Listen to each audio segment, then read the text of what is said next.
and Wellness Center. I'm really excited to be with you guys today.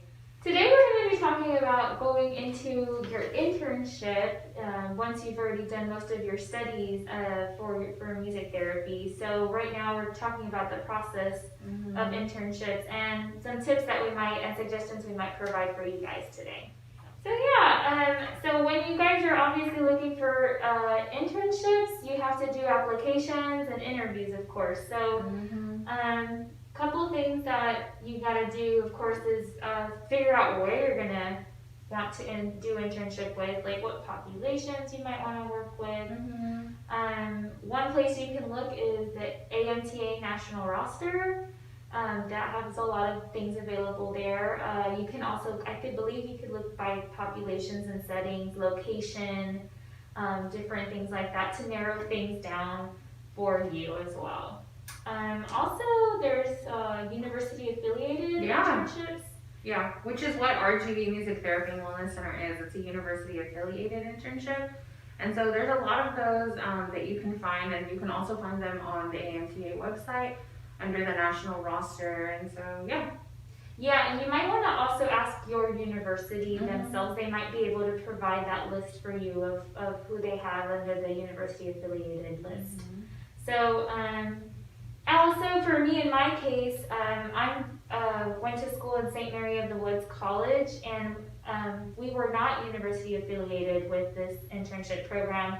And so you can always ask possibly the internship director at some site that you might be interested in to see if they would be willing to consider being university affiliated with the program. And in my case, it worked out really well. They had to do an application and everything, but don't be afraid to ask. It might be a possibility if they're not university affiliated.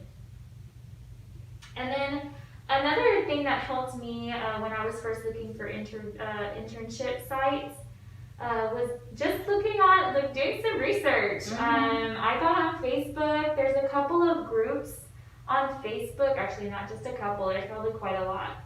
But for me specifically, if you live in the Texas area or near in that area, there's Gulf Coast Music Therapist page on Facebook. Has sometimes people post there on internship sites that might be available. And the Southwestern AMTA page, regional page, also I believe people occasionally post internships that are available.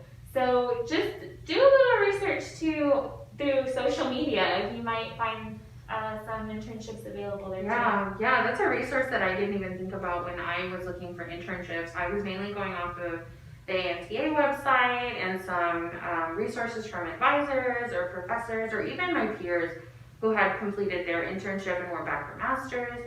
But social media is always a great resource for looking for opportunities and networking with other people who may be able to connect you with an internship. So yeah, it's really important. That's a good point, Sarah. Yeah. So when you're doing these applications, make sure, this is a little tip for you guys, make sure to ask for your recommendation letters from your supervisors or other professors from your university ahead of time. You want to give them plenty of time to prepare for that. So even if, let's say for example, you don't know exactly where you're planning to apply yet, maybe at least ask them, would you consider making a recommendation letter for me? So maybe they'll at least have something prepared for you, and by the time you officially decide where you're going, they'll already have it ready for you. And I believe you can only do 4 applications at a time. Yes. Out there, you can only have 4 applications out there at a time. So really make sure you do your research on where you want to go first, because you definitely want to leave it for your top 4 choices. I'm sure. Yeah. All right, so Sarah, do you know when's a good time to apply for these internships? Usually they say that you should apply up to 6 months to even a year out, just because rounds for internship can go from 6 months to 9 months, depending on if you're full-time or part-time. And so just giving plenty of room for internship applications and turning those in. And like Melissa said, making sure you have plenty of time for your recommendation letters and for your professors to write those. But usually 6 months is when you should be applying out from whatever internship that you're interested in. Yeah, and I believe that would include having your recommendation letters ready, a resume ready as well. And then, of course, then you get into your interview. And so you want to make sure that you have stuff ready. Be ready for anything really that the internship director might ask from you or the program might ask from you in an interview. They will be asking you questions. So we're about to talk about a couple of tips about when you interview for an internship. Go ahead, Sarah. Anything that you have as far as? For tips for interviewing for internships, I would say just go and be confident. That was something that really helped me out, and I've heard from other people as well. Just having that confidence that you know what you're doing, you know that you've put in the hard work to get to where you are and to where you're going. And so just letting that shine and letting your internship director, potential internship director know that hey, I have these skills and I'm confident in using them, and that you put the time and work into, displaying those skills for them. And I think, with any internship interview, you're gonna have to prepare your songs, you're gonna have to prepare, and you're gonna have to prepare your songs in multiple instruments sometime, or recording videos of mock sessions. So it just depends on the internship that you're applying for. Some of them will have different requirements and will kind of have different things that you need to go through, but I think the main tips is just to be confident, be very prepared, have your music prepared and ready and practiced, and just go into it being very open, talking with them, openly about any questions that they may have, or even asking them questions. I feel like is a really big helpful thing with your internship interview. Yeah, probably have those questions prepared ahead of time, just especially, I think it looks good on your part that you did some research into their program. Maybe they already have a website or a Facebook page that has all their information. And so I would definitely invest some time looking into their program, and then have some questions ready for them about their program and what they offer. I think that really helps you stand out, making sure that you know that you're going to be invested in that program.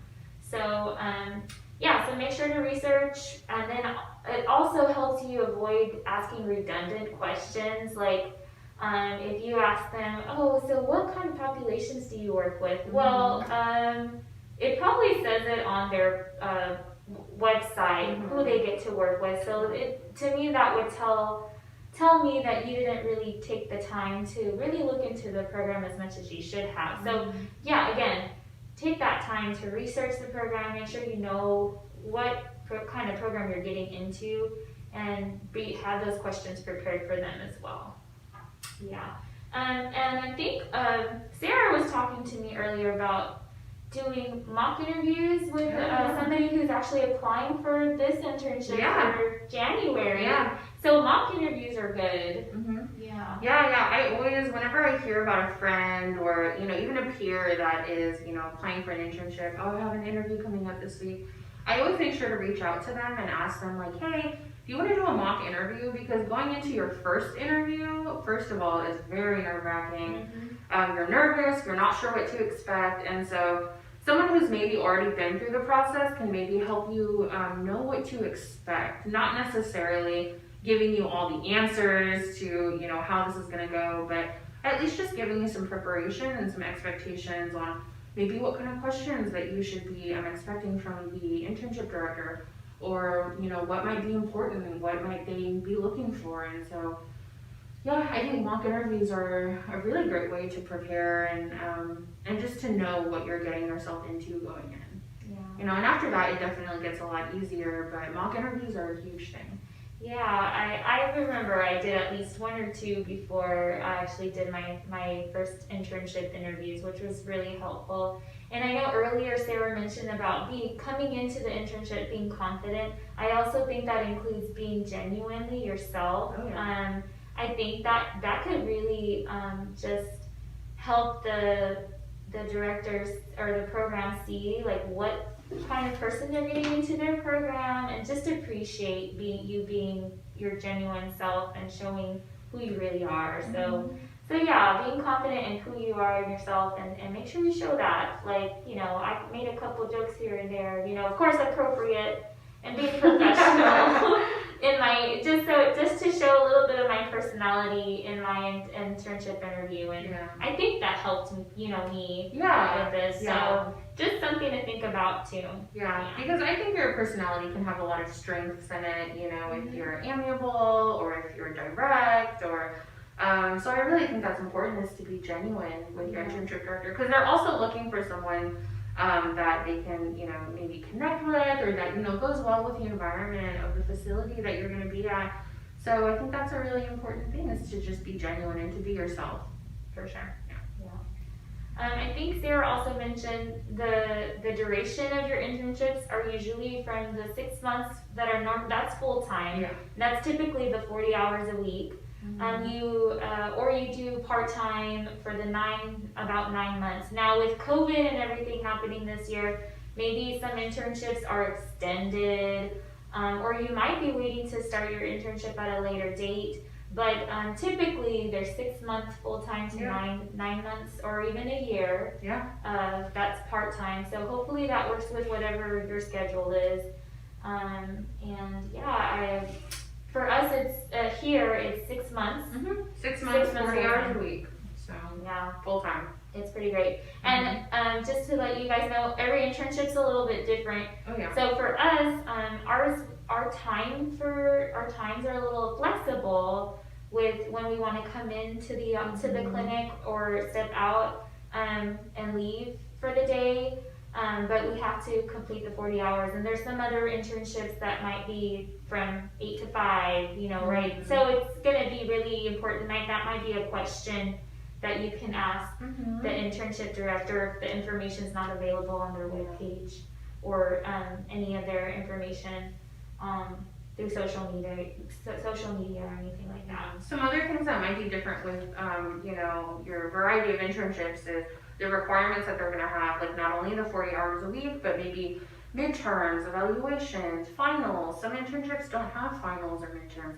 Some do. I know for RGV Music Therapy, we have a midterm and we have a final, as well as evaluations that we have to do, I think for us and for the internship in itself. And so those are our requirements for this site. But I know Marisa had mentioned that there's some internships that don't have midterms or finals, and so our supervisor, Marisa, she's been really great about and so supportive, and telling us that the reason that she has these set in place for us is to prepare us for when we are out in the real world and becoming a certified music therapist. The repertoire we're learning for her for our midterms and our final, hopefully we'll actually be able to use that right away when we get out there. Also, we have to do a lot of readings for research, and a lot of it's we've been able to use for the populations we're working with at this time. And I'm sure that information will be helpful to have and remember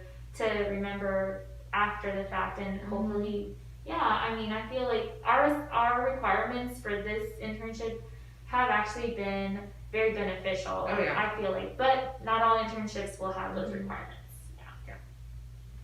And I think, so we do the 40 hours a week, and I think by the time you finish your internship, however long it is, you have to complete 1,200 hours.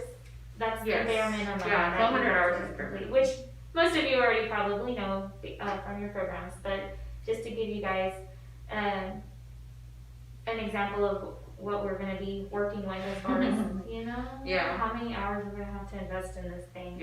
And then after that, of course, once you complete those hours, we take that board certification exam. Woo! We got that. I think we're 2 months out from ours. So, and then it's up to you guys if it's going to be your own personal decision if you're going to want to take that exam right after you complete those 1,200 hours, or if you want to give yourself a little bit of time before you take that Mm-hmm. certification exam. Just know that you're not going to be certified, of course, until you pass that exam. Mm-hmm. And from what I hear, some people pass it that first time, some people need a few tries. I think you get 2 tries, so. Oh, okay. Yeah.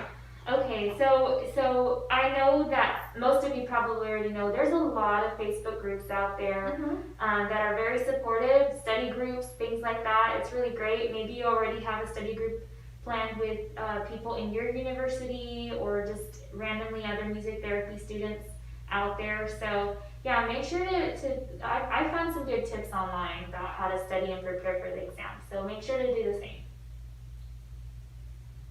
All right. So once you're in your internship, like woo woo, congratulations! You know that's really exciting. You want to start researching the populations you're going to get to work with. Make sure before you start your internship. Right now, me and Sarah, we're working mostly with adults with IDD and in mental and behavioral health, mostly teenagers, right? Yeah, adolescents. Yeah. Adolescents. So. We've done a lot more research based on that.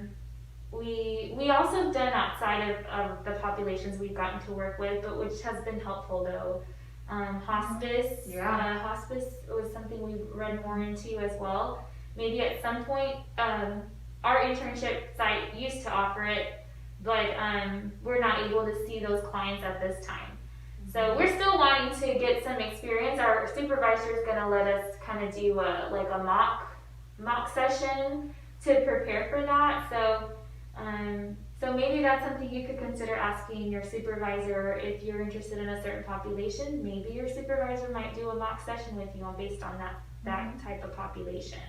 So it's something to think about asking. Yeah, so sessions, it's nice for your sessions once you are starting to get your clients in to have like a template ready for your session, just kind of like what you're going to be writing down.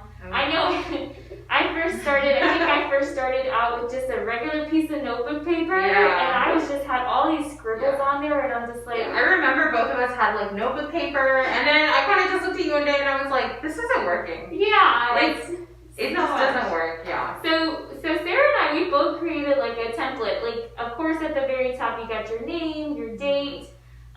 If it's at the session is a makeup or not, who's attending that session, and then we have a section right following that, like what types of interventions we're going to be doing with them, and next to that we have like goals that we're planning to address and objectives that we're planning to address. Under that, we have like trials, and we just have little check marks, or little boxes you can check off to see. You can really use it however you want. Yeah. It's like you could check off, okay, there's 5 boxes, and they like your client, you're assessing how often they're doing something. So let's say they did 3 out of 5 trials, you're able to quickly check off those boxes. So there's just this little something, and then after that's just a whole bunch of lines. Yeah. So you could just write your notes under that. Yeah. And maybe those templates are available, so those kinds of templates are available online already for you, but it would have been more helpful for us to have that from the get-go. Yeah. Because then I feel like it's easier to read and transfer over to your documentation when you're ready to put it in the program, the program's documentation and your session notes in there. So. Yeah, I know it's been very helpful for me when I'm planning my sessions and how I kind of not want them to go, but just kind of, session plan. I know some people don't session plan. Some people just do it on the fly because you never know what you're going to get into in your session. And then some people, for other clients, it's better to have that structure. And so I know for me, before I get into my sessions or, even the previous day, I'll sit down and I'll write out my interventions and my goals and, some songs and anything that you're really going to need for the session in order for it to be successful or for goals to be met. And so I think that template was really helpful, and we've created other templates as well along the way. Yeah. That's helped us keep track of documentation, other forms of documentation, steps to take for starting sessions with a client or making sure that we have all the information. Yeah, kind of like a checklist of all the things that we need in order for us to be, finished with entering a client into, services and making sure that we keep in contact with, all of our other colleagues, in the facility so that they also know what's going on with this client. And so those templates have been very helpful. Yeah, like for example, because most of our sessions have been telehealth right now. Yes. We haven't really gotten to see many or any of our clients. At least in my case, we've seen all of our clients telehealth. We haven't seen them in person. They have to fill out a telehealth consent form and a privacy notice form. And so that checklist I was like, oh yeah, we gotta remember to do this, we gotta remember to do this, we gotta remember to call them to remind them that they have an appointment coming up. So that having a checklist in general, just if you can do one of those, that's great. Make sure to keep up with it too. Yeah. Sometimes, I know so many things happen. You start piling on more clients, and then it's kind of hard. So for me, I keep one large binder and with dividers for each client or each section or populations I'm working with. So, and I think, Sarah, you do like folders. Oh yeah, I have for my populations, I separated them into just like colorful little folders. And so red is adolescents and white is hospice and maybe orange is special needs or intellectual disabilities. And so I kind of have all my resources in those folders, and then I have a separate binder for progress notes for my clients, their referrals, any diagnostic overviews that I created to kind of help myself understand more the scope of their diagnosis or what we're going to kind of be working with in the sessions. And so that's kind of what I comprise my binder of. So I have a few different files and folders that help me keep up with the care for the clients that I'm seeing. Since we're talking a lot about forms and stuff like that, if any of you students or interns or anybody wants some of these templates, for example, I'm happy to provide our information below. You can always shoot us a message, and then we'll be happy to forward some of these things to you. If you want an example to refer to, like for example, the session templates or something like that. So there's also intervention planning ones where if you're not really sure what interventions you're using and you kind of need to plan it out and like map it out, we have templates for that. We have monthly goal templates. We have templates galore on whatever you need to be successful with your music therapy practice. I'm a very visual person, Me too. So I have to kind of see it in front of me. So I'm imagining some of you are quite the same, where you just have to see everything in front of you. So yeah, just reach out to us and we'll be happy to share some of these with you guys. And one of the last things we're going to talk about as far as internship goes, make sure obviously you're completing those 1,200 hours. Do your best to try to keep track of that.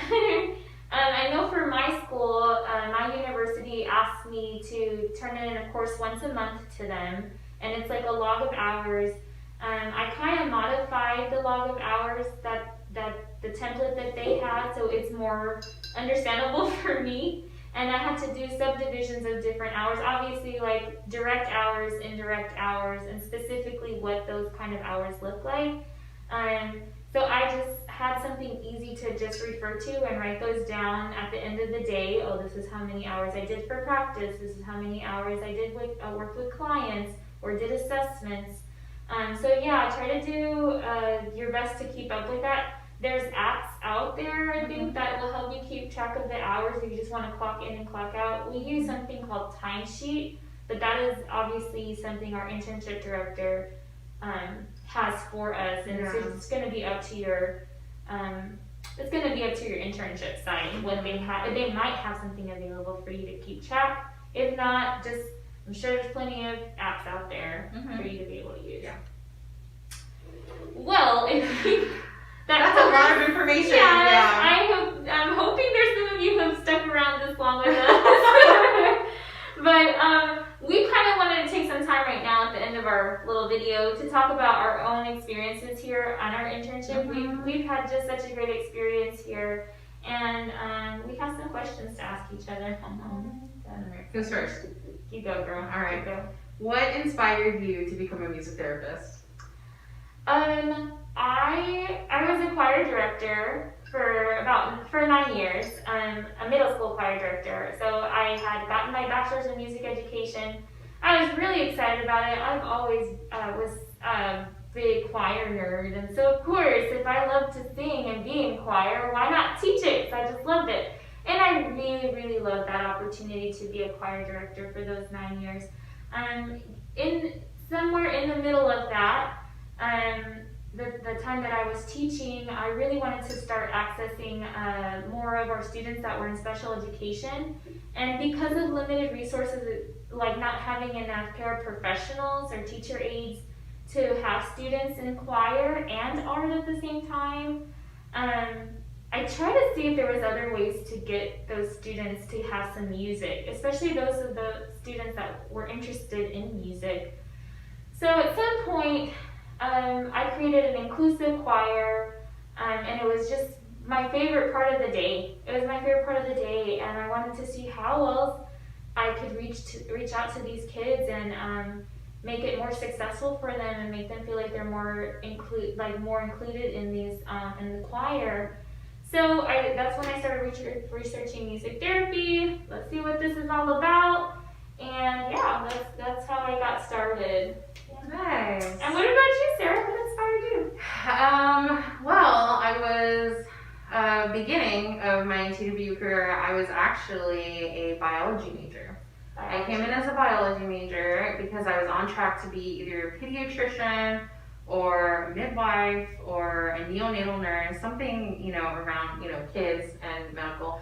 And so within my first semester, I kind of figured out that it wasn't for me. It was a lot of fun, and I still love the science side of things, but I think that my aim for helping people, it just wasn't that avenue. And so I had talked with a really close friend of mine, and she was like, well, your school offers music therapy, and you did music your whole life, and you love helping people, so it combines two of the things. And I know a lot of people, when they talk about, well, what inspired you, they're like, well, I'm good at music and I want to help people. And so this is just like the best of both worlds. And so that's kind of where I started my journey, and then it just kept inspiring me to help people, because then I realized I could use my gifts in emotional ways with people to help guide them, or to bring about healing, or just all the positive things that music therapy has to offer. And so so that's what inspired me, is just wanting to help people, and feeling that my purpose here is to serve those around me. And so that's what inspired me. That's awesome. Did you have like a defining moment where you're like, music therapy, this is it? This is it. I think my defining moment was, and I feel like it took a while, just because you're never really sure what you're doing, and you're like, is this the right path for me? I think my defining moment was, I was in practicum, and I was working with adjudicated youth in a juvenile detention center, and we were doing like a percussion intervention, and just seeing the effects that music therapy had, that intervention had on the cohesiveness of this group, and just seeing kind of like a whole world open up in front of me. I think that was my defining moment. That's like, oh my gosh, yes, like this is why I chose this avenue. It took a while for it to come, just because you do a lot of the book readings, you do a lot of the assignments, and it takes a while for you to actually start getting into clinical work. But then once you do, I feel like it just confirms everything that you ever wanted to be doing in your life. So that was my defining moment. That's awesome. For me, I don't know. I like I said, I taught the inclusive choir at my middle school, and that was to me one of the defining moments. And then just to make sure this was the career I wanted to change my whole, I felt like so anxious trying to change my profession, I guess, in a way. I went to the AMTA National Conference in St. Louis, Missouri. I believe that was 3-4 years ago. It's hard to keep track, but just to make sure, it was a chance for me to get some professional development as well as a music educator, and then just immerse myself around a whole bunch of music therapists. It was just like the best idea ever. Of course, that was a lot of money to invest into something like that, but I also knew that was going to help me decide ultimately if I wanted to make that change or not. And I'm so glad I went, at least that 1 year. So to me, that was another defining moment for me. Yeah. So Sarah, where did you study for your music therapy program? I studied my music therapy program at Texas Women's University in Denton, Texas. I studied or I worked with Dr. Zanders, Dr. Cohen, Dr. Hatzel, and Miss Amanda Sarah. If you know any of these people, give a shout out. They made my undergrad amazing, and so that's where I spent my entire undergrad is Texas Women's University. That's great. For me, I actually went through a music therapy equivalency distance program. It's quite a long thing to say, but we just call it an MTED. So it's a distance program. It's at St. Mary of the Woods College, which is SMWC. You probably got to see a video yesterday about having an interview with Larissa, the academic advisor. And if you wanted to know more information about that distance program, please check that video out. It provides quite a lot. We cover quite a lot in that video. So anyways, check that out. Before I did the distance program, I was a choir director for 9 years. And of course, before that, I received my bachelor's in music education at LSU. Go Tigers.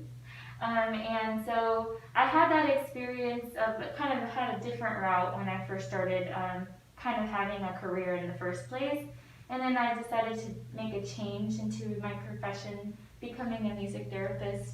And I really do like this transition of moving into a different part and creating a new adventure for myself. And it's just been really fun. Awesome. Yeah. So, Melissa, what is your favorite population to work with? So of course, like I said, I was a choir director for middle school for a lot of years. I would have said that special education has my heart, because that's what I initially came into music therapy for. I've been more open to a lot of different populations. I love working with older adults as well. It's been so fun. But as far as here in the internship, I really enjoyed working with our adults with intellectual and developmental disabilities, special needs. At Camp University, and also I'm a big fan of group settings, so I think having that opportunity to do groups virtually with them has been a lot of fun for me. Yeah, that has been a lot of fun. Yeah. What about you, Sarah? I'd say my favorite populations to work with are mental and behavioral health, just because I feel like it's so important to have that connection with your clients, and I feel like that's where a lot of my strengths are. It's just having connections to facilitate progress and growth, and so that's what I really enjoy. I think I really enjoy, working one-on-one with clients to, just help them and just to guide them and be there in that moment that, we're in a session. And so I love groups as well, but I think my heart lies with individuals in mental and behavioral health. I think it just shows you that music therapists can come from all types of different backgrounds. They're going to have all different types of specializations that they try to focus on. So it's just great to, we have totally different. Yeah. It's been great to collaborate, with your strengths and intellectual disabilities, and so, we've been able to give each other a lot of, support. Definitely. It's been really, really awesome to be able to do a co-internship together. I don't know if many internship programs offer that. I'm sure there is out there, quite a few. But I have to say this has been one of my favorite experiences, getting to do this internship with someone else. It's been a lot of fun. Yeah. So Sarah, what are you planning to do post-internship? What are you planning to do after we finish this program? After we finish the program here, I plan to, of course, take my boards, get certified, and, just start working. I'm very excited to just go from internship straight into the field. I feel like, I'm just ready to, get started on the career and, start growing more after internship. And so I think I might stay here a little longer down in the Rio Grande Valley, and then just take my practice wherever it needs to in the community and where it needs to serve people. Yeah, I'm gonna be I consider myself going to be part of that similar pathway. Mm-hmm. Of course, I'm gonna have to be taking that core certification exam, and then that's when we become certified music therapists. Um, so after that, I'm thinking about sticking around as well, at least getting some more. I just feel like we've learned so much from Marisa, our internship director. So, like, we just feel like we can learn even more post-internship. So, she's been so supportive with that, and so that's something I'm thinking about doing. Before this internship program, I had not even considered doing a private practice at all. It just seems intimidating, and it is. I mean, there's a lot of work involved, for sure. Marisa does so much for this program, but also it just was also very inspiring to hear about how she makes it work here, and I would love to carry that on back to my hometown in Southeast Houston. So hopefully that will be my path. You never know what ends up happening, but yeah, that's my ideas for now. Yeah, yeah. If you're looking for this is the place. Y'all apply here because it's great. Yeah, Marisa's such a great internship director, and she's been super helpful in even helping us post internship on ways we can go about opening a private practice, and so apply here. Yeah, I mean seriously, I know with everything from COVID, we didn't get to work with some populations like hospice, home health, things like that. Some of that we're getting accommodated with as far as getting some experience, maybe just like a practice session with Marisa. But I have to say that the experience has been super helpful because we get to see diverse populations. Mm-hmm. At this time, the RGV Music Therapy and Wellness Center is the only established music therapy program down here in the Valley. So she gets to see a wide range of people. Yeah. So really, it's a great opportunity for anybody who wants to just grow more with understanding more populations. Yeah, that was actually why I chose this internship, is because I knew it was going to give me a lot of experience with a lot of diverse populations and a lot of diverse settings. So if that's what you're looking for, consider applying here. So speaking of great things, let's also talk about our challenges. Like, what has been the most challenging thing from your internship experience here so far? I think the most challenging thing for me has, I think it's been just time management, I think structure, and possibly maybe getting out of my own way, just so that I can learn as much as I can with like self-assessment and what the clients need, and just trying my best to take everything I'm learning and apply it. I know during internship you learn so much every single day, it's just constant learning and learning and learning.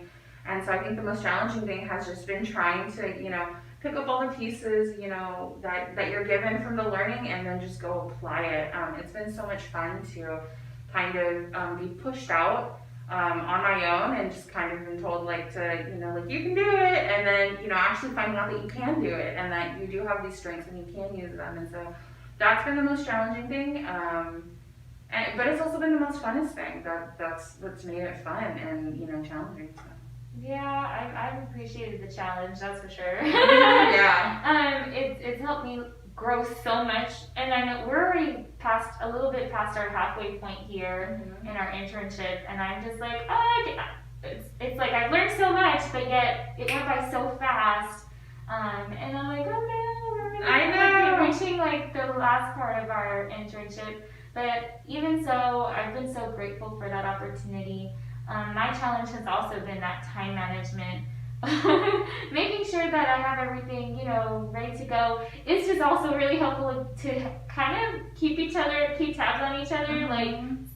I just have to say I'm really, really grateful for Sarah because she's always been really supportive in helping, giving some tips and stuff like that on time management too. And I guess just having each other to be like, have you turned in your monthly goals? Yeah. Have you done our assignments that we have here? This girl is on it. So it's inspiring, and I hope that I keep up like that. Yeah, and I mean, Melissa's been super supportive, and you know, whenever maybe I get discouraged with clients or I'm running out of ideas, you know, she's always there to be like, well, have you tried this and have you tried that? And I'm like, no, I didn't. Like, thank you. So she's very creative, and so I'm also grateful just for how helpful and supportive that you've been. Also, you know, when you know I've been having trouble with clients or you know just anything, I think it's always great to have like a partner you can collaborate and bounce ideas off, and that's exactly what Melissa's been doing. And so yeah, it's worked both ways for sure. That's for sure. I've just been so grateful for that. So hopefully. If you're going to be an intern, that you get that opportunity. If you don't get to be with a co-intern or more than one, and if you're the only one in the program, of course you're always going to be able to reach out to other interns. Hopefully that within the same school program as you, or you can reach out. There's Facebook groups. Out there. I think we mentioned this earlier too, but just remember you can always reach out to those people. That are going through the same thing as you. There's a lot of support groups out there. Yeah. Well, yeah, I think we hit it all. I hope you guys have stuck around this long. And thank you so much for listening to us talk about our internship experience and what it means or what the route is to become a certified music therapist. We might also be providing a couple of infographics at the end of this video just to kind of give you a basic summary of what it is to be in the process of becoming a board certified music therapist. Thank you, and we hope to see you in some more of our videos this week. Bye! Bye!